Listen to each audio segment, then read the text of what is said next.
first, I want to start off in saying congratulations on a fantastic season. You should be very proud of what you've done.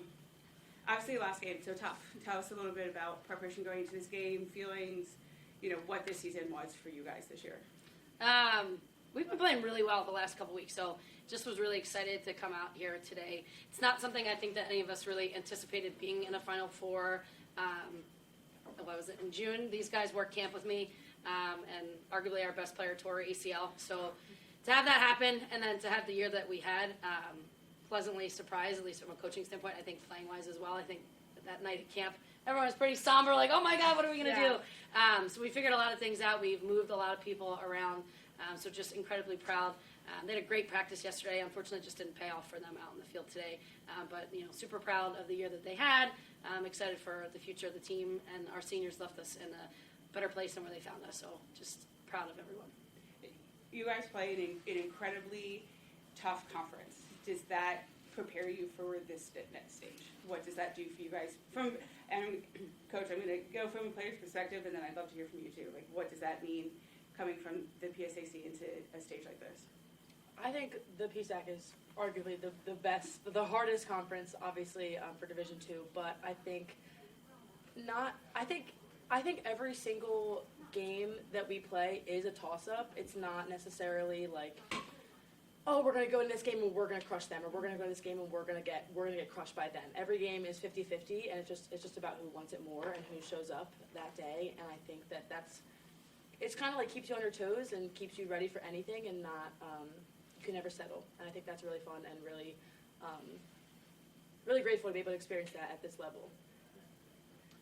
There's always some sort of competitive level. Coming from a lower conference and coming into this conference, it's always game on. It's always, you have to work for everything. Nothing's ever handed to you, and it's something that we pride ourselves in, that we can always keep going and compete at this level. And yeah, I think from top to the bottom, the conference is just extremely strong.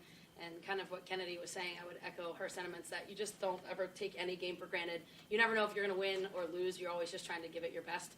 So it does set you up really well, I think, to be able to play in postseason hockey. I think the game that's going to go on in the next hour is going to be incredible. I'm really excited to watch that and watch them get after it with each other. And I know the game on Sunday will also be excellent. Yeah. Jim, Audra, kind of talk about coming in at halftime, coming in the goal. You're probably the one person on the team that can experience Newberry and the SAC. yeah. Kind of talk. Does that help you at all, or what are you thinking when you're coming into the game at halftime? Coming into the game, I know that with Newberry, Coach was 0-1. I was 1-1. I'd seen them before in my previous season, so I felt confident. I knew Coach was making the right decision at the beginning of the game. I trust her, everything she does, and if she needed a change of pace, I was there to do it. I knew I've done it before, but I know that I've also lost to them before. So I just went into it with an open mindset, and I knew I would leave everything out there, because that's all there is left to do in this situation. It's do or die when we get to this point in the season, and I left it all out there. Kennedy, kind of talk about your journey from not being a starter or playing a whole lot in your first couple of years. A lot of athletes, especially in today's college, they kind of move on and find another place. But you stuck it out, and now you were a starter on a semifinalist team. Kind of talk about that and how you got from point A to point B. I mean, it's kind of, I first of all, I wouldn't change a thing about how my 4 years have been. I think it has built my character so much and just changed me for the better. I don't really care about all that stuff. At first, I know it does affect a lot of people, and at first, freshman year, honestly, no. Freshman year didn't really affect me because I didn't come in thinking that I was going to be this, I'm starting off every game, every 60 minutes. Like, I didn't come in thinking that. I came in kind of just expecting to learn, and that's exactly what I did freshman year. And then as it kind of went on, like, I just realized, like, I'm playing with a stick and a ball, and I'm here with my best friends, and that's all that really matters to me. And then I'll take what's given. And then when it got to this year, and I kind of was just not super mentally, like, into, like, I have to be on the field for my last year, it kind of just made me play better in a sense because I didn't really care about if I played super good, if I played super bad, because it's my last year. Like, I know I'm a great player, and I don't need other people to always see it, and I always have that within me, and I think that kind of just growed every single minute. I got more and more on the field this year, and it's been so much fun. And like I said, I wouldn't change anything, and I'm just so thankful that Coach gave me the opportunity to be out on the field this year, and it's been a great ride, and I'm so thankful. And And Coach, kind of talk about the senior class bookending their career with the semifinal.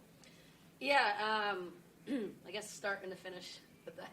I mean, so we were, where were we? Seattle, your freshman year.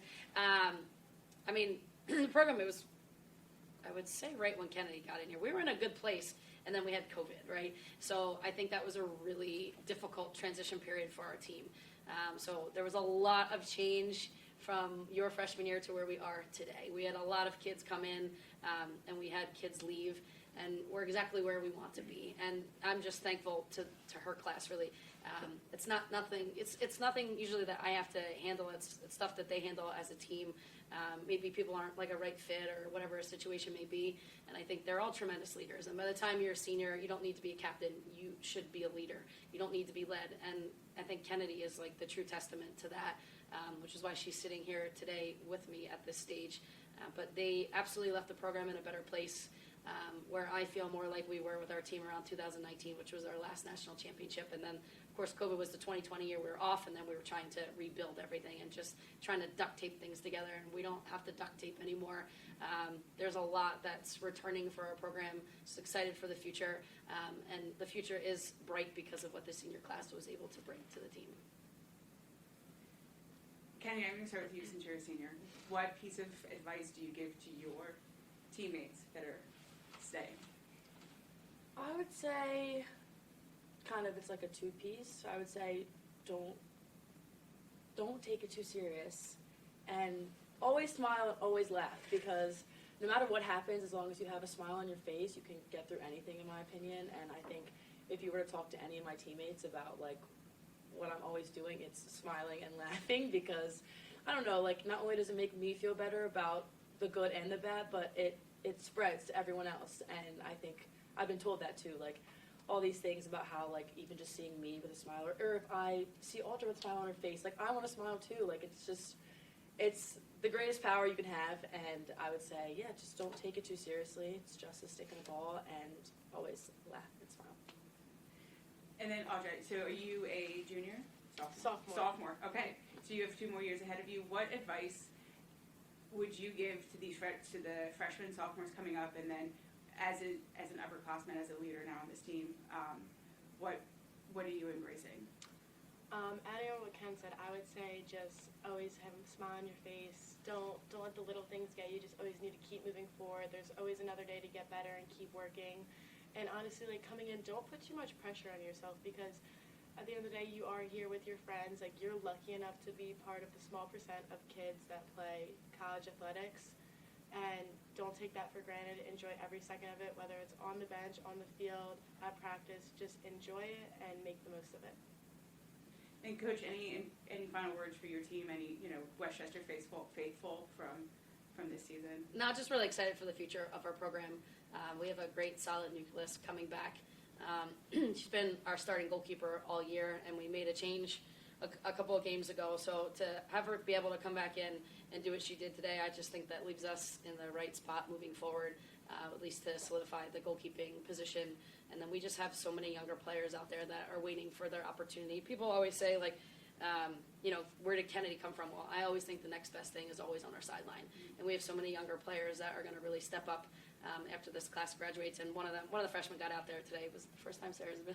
I was like, I threw a kid out there just to give her some minutes, because I think she's going to be really impactful for us in the future.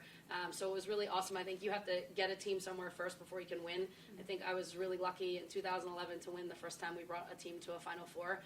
But now that they have a little taste, like one of you guys said, you don't want to ever feel like this again. Or that was actually Sierra that was talking to the team after the game. Poor Sierra has gone to 2 Final Fours, one with us and one with St. Joe's, and it has not gone well. So she was just speaking to them about making sure that you remember this feeling. So we will be good to go for the future. I'm just excited. I think the future is bright for all of us. Thanks to all these guys. Absolutely. So, Well, Coach. Yep. Going off, giving somebody a lot of time that didn't have a lot. Seems like you did that in 2022 in Seattle with Caitlin Zarko. Got a few minutes in that semifinal. Did you know you did that, and was that intentional back then to now, and now you see this person maybe growing the way Caitlin did? I'm just a creature of habit, and you know that from being around me now for 15 years. But no, I just know that kid's going to be good for us in the future, and she's been, I think, practicing and playing really well. And I just thought, like, same thing. Why I told her after the second goal when Ennis, you're going in. Like, that's my goalie for the future, and she needs to be in a game like this. Alina just had played well for 2 games or 3 games, whatever it had been. So I was trying to stay with what's hot. But in that moment, I just thought, I want to put Sarah out there. So I did it. Didn't have anything to do with what I had done in the past. Just wanted to give her an opportunity to get into a big game. well, ladies, coach, congratulations. Fantastic season.